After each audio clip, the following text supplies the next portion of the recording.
What's going on, everybody? Welcome to another episode of the More Than Love podcast. I'm your host, Terry Duran. And I'm your co-host, Jay Bavo. Week 5's episode is sponsored in part by Goins Law. When the going gets tough, the tough get going. You can find out more information at goinslaw.com. What's going on, Jay? Not much. Ready to get into another good show tonight. Yeah, man. Today is more of a serious topic. I wanted to just discuss a lot that's been going on in regards to the Me Too movement, the sexual assault or whatnot. So tonight we're going to be talking about sexual assault and sexual assault allegations. It's a wide variety of opinions and statistics and data on the topic. So I figured I could share some interest and insight and perspective on the topic. But before we get into that, we start the show off with the segment that I call Terry's Top 3, where we basically highlight 3 of the most popular or most controversial posts off my Instagram page at Terry Duran, and I just kind of elaborate and expand on them a little bit, try to shed a little bit more perspective on the topic. So the first post that I'm going to be talking about tonight was a post that I put up. And it said 3 reasons women don't get caught cheating as much as men. So the comments was pretty crazy on this. So number 1 was men don't pay attention to detail like women do. Women are a lot nosier. They pay more attention to detail than the average man. So that contributes largely to why men get caught cheating or get caught up, etc. Number 2. Women tend to be better than men at deception and manipulation. So when a woman's dealing with an unsuspecting man, it's a lot easier for a woman to manipulate a man and get her way than it is for men to do the same thing with women. And the third reason that I came up with was side dudes generally don't want to be with the woman, so they don't do the kind of things that side chicks do that cause a man to get caught cheating. Oftentimes we'll see men that are cheating or messing with a woman on the side. The woman wants to replace his woman. So she does things to sabotage his relationship, things to get him caught, leave evidence behind, things of that nature. And that contributes to why a lot of men get caught as well. And so when I put up this post, a lot of women surprisingly agreed and acknowledged why they believe that women are better cheaters than men. But I think the 3 things that I put up are a large reason behind it. Yeah, definitely. Definitely. Especially like the last one you said, I think is really glaring there, being that 9 times out of 10, like a man is perfectly okay with being the side dude he is. He's not trying to pursue anything longer term. That's just, a short time thing, and 9 times, when they're getting up, it's just one thing.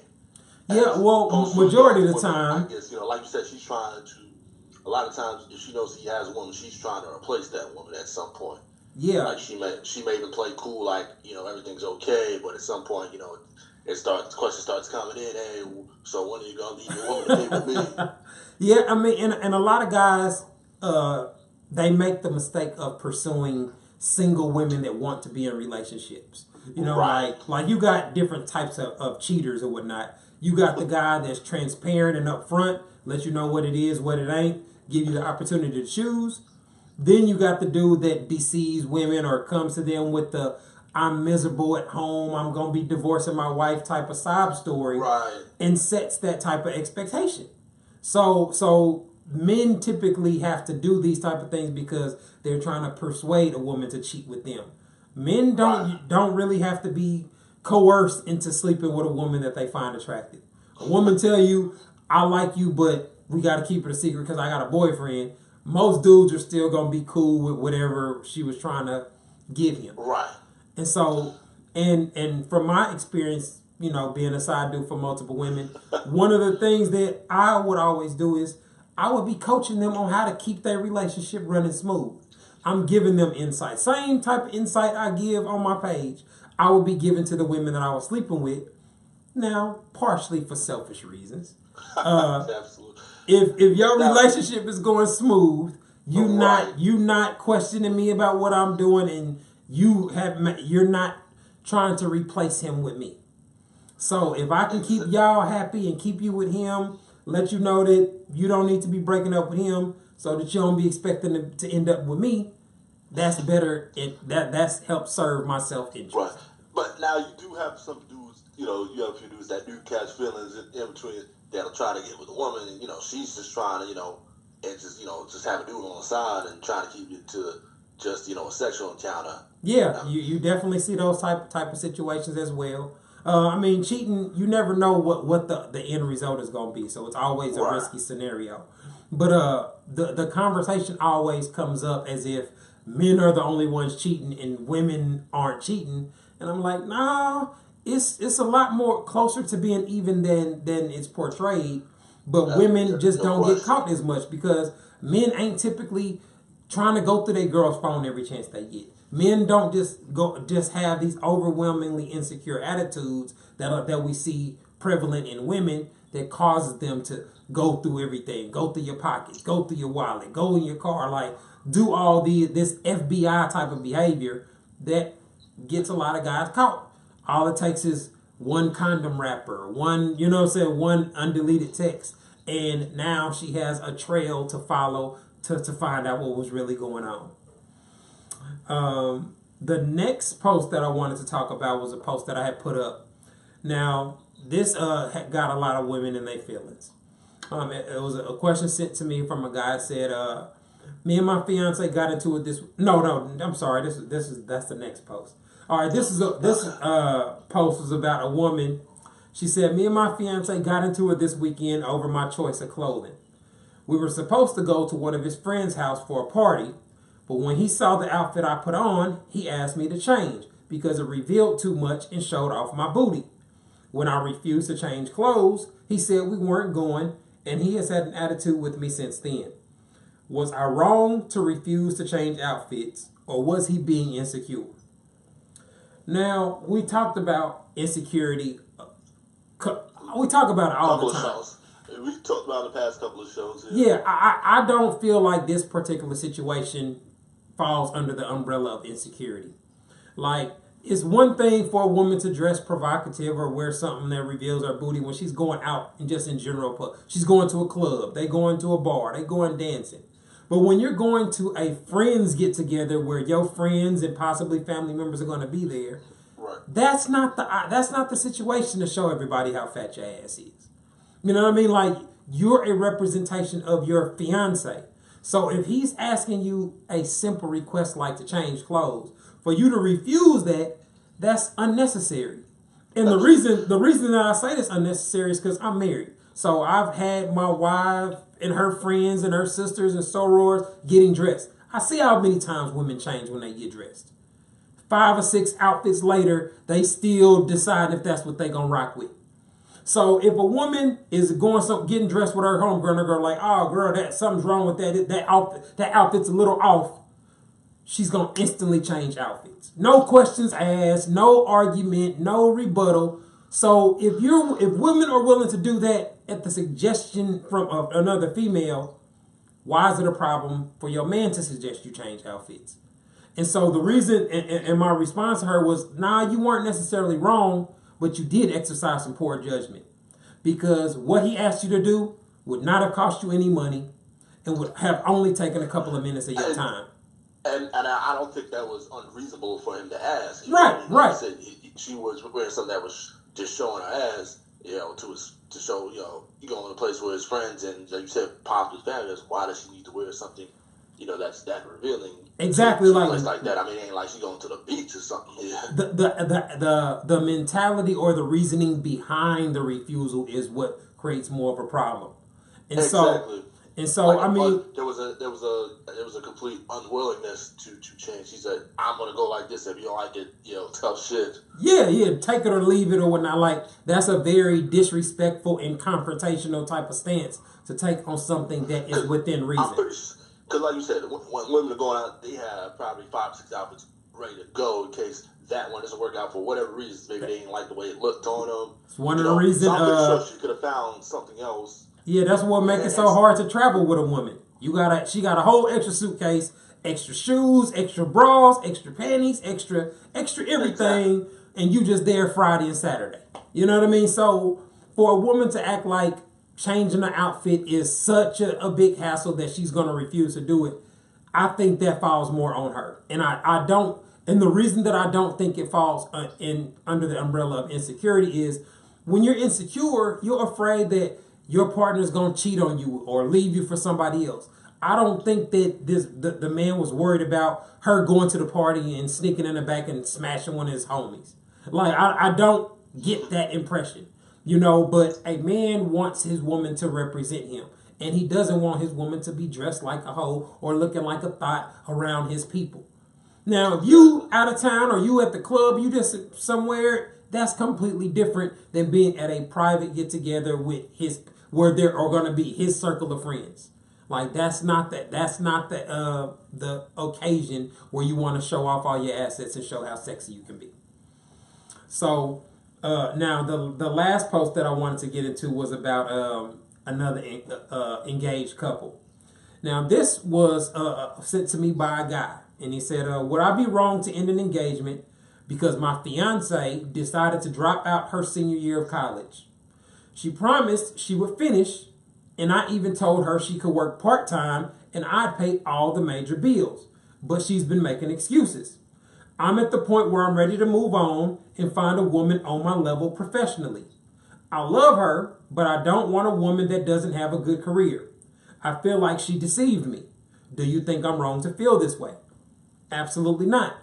If somebody makes you a promise that is obviously something important to you and a condition for y'all to be together, and then just decides to change their mind about it without giving you a valid reason, you should feel deceived. Because it gives the impression that they just told you that to shut you up or appease you. Right. And which is I don't think he would. I think he was somewhat wrong because now my question is: Did she find a good job prior to getting the degree? Now, if she made the promise to him, and he said he would pay all the major bills while she finishes school, I mean that's cool. But she's getting a good job or something, and she doesn't necessarily need the degree. Then I don't really see a problem with it. Well, it's not. I don't think it's necessarily about the degree.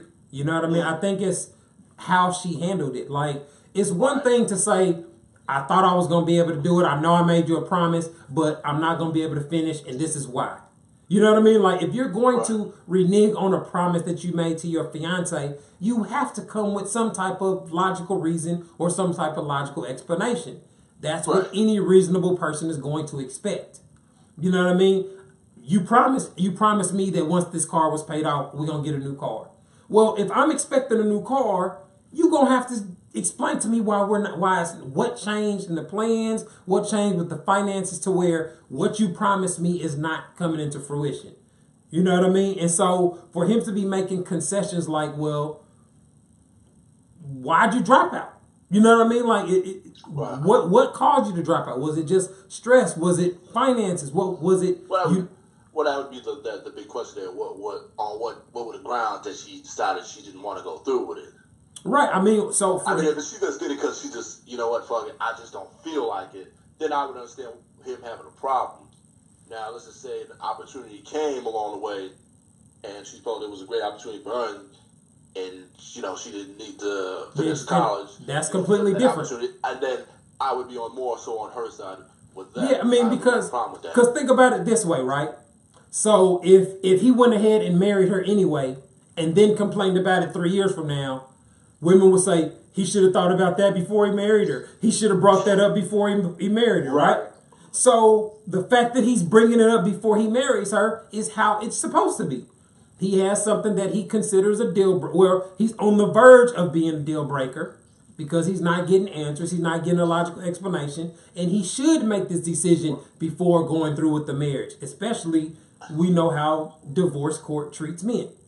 Yeah. So I agree to it. Like I said, I just don't think the whole finishing up getting degrees should be the be all end all of for this relationship here. Yeah, man. I mean, obviously, you can't have something like that, just educational credential, be the defining factor of whether you want to be with somebody or not. But there is something to be said about somebody that keeps their word, somebody that finishes what they start, or Right. doesn't just make major life decisions that's going to have an impact on you without telling you nothing, without discussing it with you. Like that could be a precursor to future problems if she's your wife, if she has Definitely. access to your finances, if you know what I'm saying, like if she's in control of things like birth control, having kids. Like what if she just makes another major decision without involving you? Now, looking at the big picture here, that could be a red flag. Yeah, Like I said, it is a I'm red more flag. curious It's about definitely a the red reason flag. behind her not finishing. Yeah, it's definitely a red flag because I say all the time, men judge women based off what they experience with them. And so you telling him something that you're going to do something important and actually doing it, it says a lot.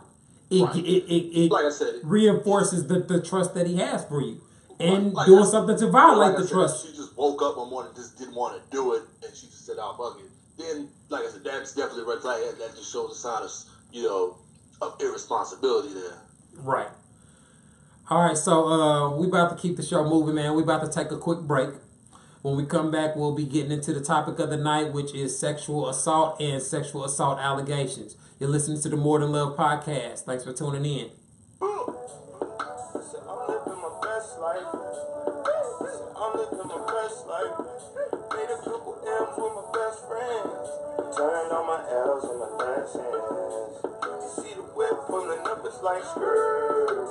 Dream pulling up, I'm like skirt. I'm living my best life. It's my birthday, at least that's what I'm dressed I'm like. like Big Pop mixed with Tupac. All right, everybody, welcome back. You're listening to another episode of the More Than Love podcast. Tonight we are talking about sexual assault and sexual assault allegations. There have been a lot of different scenarios going on in the news and dealing with celebrities. So I figured this would be a good time to just discuss the topic freely.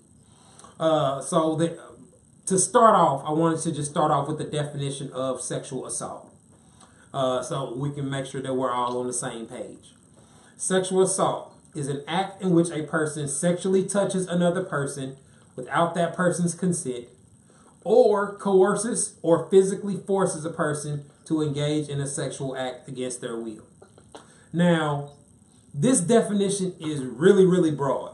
You know what I mean? Like touching somebody against their without their permission, that can go that seems like a real gray area. Like, you know what I mean? Like you could be dancing or grinding on somebody and you think that's cool, and she say you touched her butt and now she accuses you of sexual assault. You know what I mean? Like, so I think there are some situations where people stretch it to make it something wrong, you know what I mean? Instead of treating it, I think, how the general person views sexual assault. And I think that's part of the confusion and the mixed feelings regarding the Me Too movement and all the women coming out 20, 30 years after the fact making accusations. You know what I mean? So it makes you question a lot of the things that are really the norm. You know what I mean? Like for example, it's normal or common for somebody that comes to your crib, or a man or a woman that are going to end up having sex, to drink or do some drugs before they fuck or have sex. Like, that's not uncommon. You know what I mean? Like, there are terms like henny dick. You know what I'm saying? Like, so things like that where you can do something consensually and then retroactively say that you didn't give permission, that's very problematic from a male perspective. And I can see, well, there are all kind of examples of situations where there are false accusations, situations where accusations are made to save face if somebody gets caught cheating or their parents find out, like all these type of scenarios where the truth is distorted and it's usually some guy that ends up paying the price, whether he really did it or not. You know what I mean? And so it's such a tough area because men that are sexual predators do need to be punished. That is a very big deal. You know what I mean? And so it's like, man, how can you go about operating in a way where a man can protect himself to make sure he has permission or consent and doesn't subject himself to possibly having accusations thrown at him in the future? You know what I mean? Now, the scenario with Bill Cosby, this is historic, obviously, right? Well, this whole Me Too movement, where you're talking about powerful men that are worth hundreds of millions of dollars, men that are power brokers in the TV industry, where you have models and actresses and trying to get their foot in the door and are easily taken advantage of. And you have these type of men, older men, usually targeting very young girls in late teens or 20s, and they're prepositioning them with sex in exchange for a job or a career path that could lead to stardom, or you know what I'm saying, or something to that effect. That's very lame. You know what I mean? Yeah. And it's obviously not something that they have to it's do. probably more common than you think, especially in the entertainment industry. Yeah. I mean, dealing with anything where you got the gateway, whether it's the music industry, the movie industry, modeling. You know what I'm saying? Like when you have somebody that can, well, if you want to be on this cover, you got to do X, Y, and Z. Right, and they can have some kind of sway in which way your career goes here. Yeah, I mean, powerful men. It takes more than money to be powerful. Having influence, having the ability to call shots, who gets a role, who gets an opportunity. That type of stuff really matters, and it can be the difference between somebody getting a break and somebody not. You know what I mean? Like, and so these type of men that are in that position, abusing that privilege is very problematic. Just like a male coach or a male teacher taking advantage of female students. When a man is in a position of power or authority over a woman and uses that to get sexual gratification, that is one of the worst things that a man can do, outside of physically abusing or physically harming, with physical violence. The emotional trauma and emotional turmoil that can create for somebody's lives is something that never goes away. You know what I mean? And a lot of the victims either don't come forward or don't get the counseling and therapy that they actually need. I mean, with the whole Me Too movement, I guess you can make the argument for better or worse here. Because like you said, now people can come out 30, 40 years later and say, oh, well, he sexually assaulted me.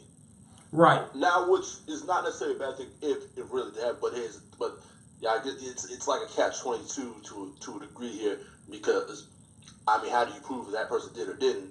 Yeah, 30 years later. You know what I'm saying? It's basically a he say, she say situation. Right. Because a lot of times what happens, and I think it's somewhat problematic in our society that, a lot of times when these women say, this guy raped me or sexually assaulted me, a lot of times it's taken, by law enforcement at face value. As opposed to cross-examine. That's how it should be. Whenever cross-examines the woman, says, hey, what happened, describe the events or anything like that.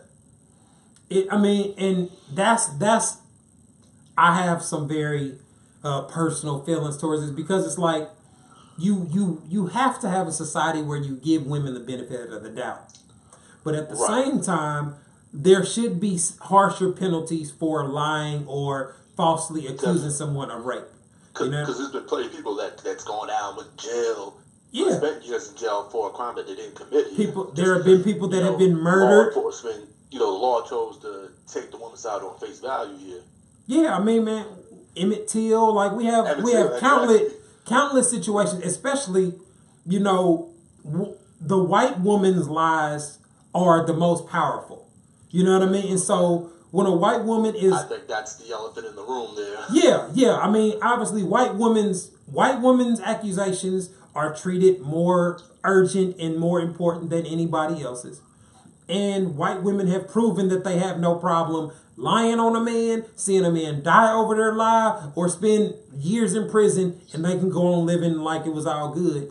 And even when they confess that they lied or that they altered the story, no penalty whatsoever. So it's like, how do you prevent something where a woman can do it and know that it has drastic consequences on the person that they're accusing, and do it anyway? I mean, listen, you know, like you said with Emmett Till, you know, he can't get his life back. You know, people that spend, you know, years in jail for something that they didn't, you know, a rape or sexual assault they didn't commit, they don't get those years back here. Right. I mean, like personally with my situation, when I was falsely accused of rape as a teenager. Now, fortunately, my situation, I didn't have to go through a trial. It was a 12-hour ordeal, pretty much.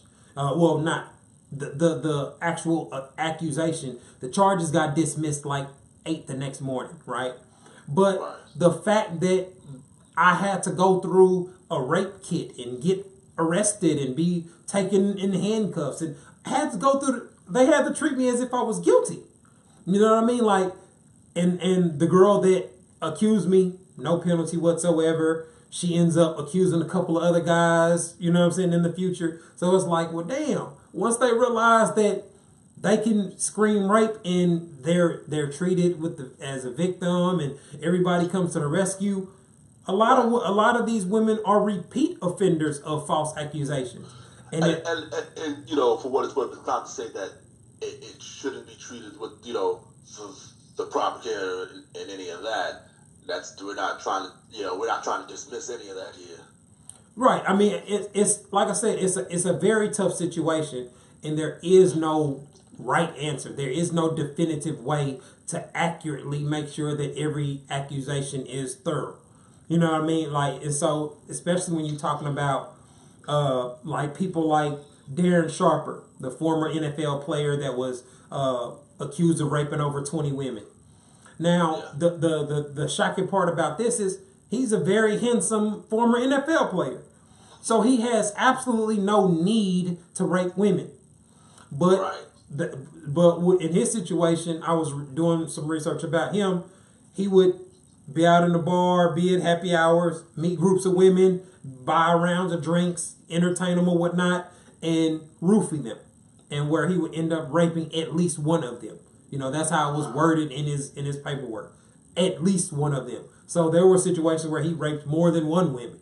So he obviously has something wrong with him that caused him to put himself in that predicament when a former NFL player that is a TV personality does not have any need whatsoever to do that in order to get sex from a woman. You know what I mean? If college kids can be popping and have multiple women, a man that's worth millions of dollars and on TV every day can certainly do so without the use of drugs and, you know, taking advantage of women. And so it makes the good guys look like potential danger. You know, when we talk about Netflix and chill or going to a guy's house, a lot of women bring up these type of situations, rape. It's dangerous. It's foolish to go to a man's house. And it's like, man, we not all predators. You know, like not all men are trying to take advantage of you like that. Now, if you offer and they can convince you to do it consensually, that's one thing. But the fact that a large percentage of women feel immediate danger and fear of going to a dude's house, that shows you that we're in a bad space. Because if somebody's a sexual predator, they're going to be coming up with strategies to get victims no matter where they're at. Whether they took you out to the Cheesecake Factory. And a lot of times, you know, it's usually like within public settings, you know, out in bars, back alleys, the streets somewhere. Yeah, I mean, well, all they have to do is get you to trust them.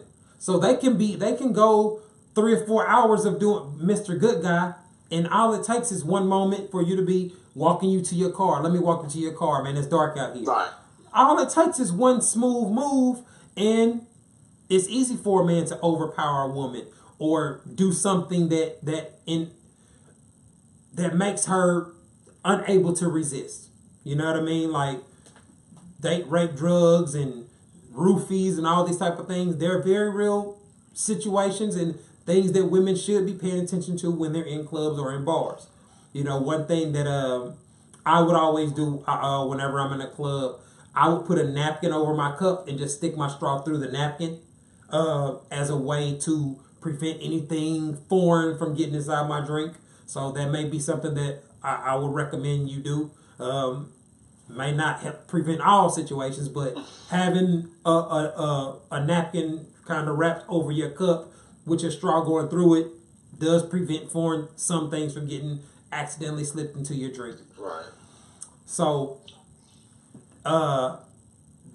this whole scenario though with the Me Too movement, it, like with Bill Cosby being the first person to go down for it, it makes you wonder: is that same type of justice going to be carried out to the Harvey Weinsteins and the other people that the Donald Trumps, the people that have several accusers, where they have different testimonies on situations that have taken place where there's been no penalty, no justice whatsoever? Like, is he going to be the scapegoat, or is he just going to be the first domino to fall? The way I feel is going to be Bill Cosby's the first time, they use him to make an example out of him. Now, I'm not saying he's innocent or in any way, but we knew what time it was. I mean, the testimony in that one was pretty faulty. Yeah, at best. Yeah, that was very suspect. You could tell it was kind of a witch hunt for him, but right. But it's like you said, it's a catch-22. Like, when you get that many accusations, where there's smoke, there's fire. Like, you wasn't just Mr. Innocent, Bill. Right. You know what I mean? But I don't think that every single woman that's making an accusation is being forthcoming. There's a large financial incentive to sue him civilly and sue. You know what I'm saying? Like, so. Now, if they put this energy to go after, like you said, Harvey Weinstein, or go after Donald Trump here, I'm pretty sure they can catch him and can get more or less the same results with what they did with Cosby. But we all know that's not going to happen for obvious reasons here.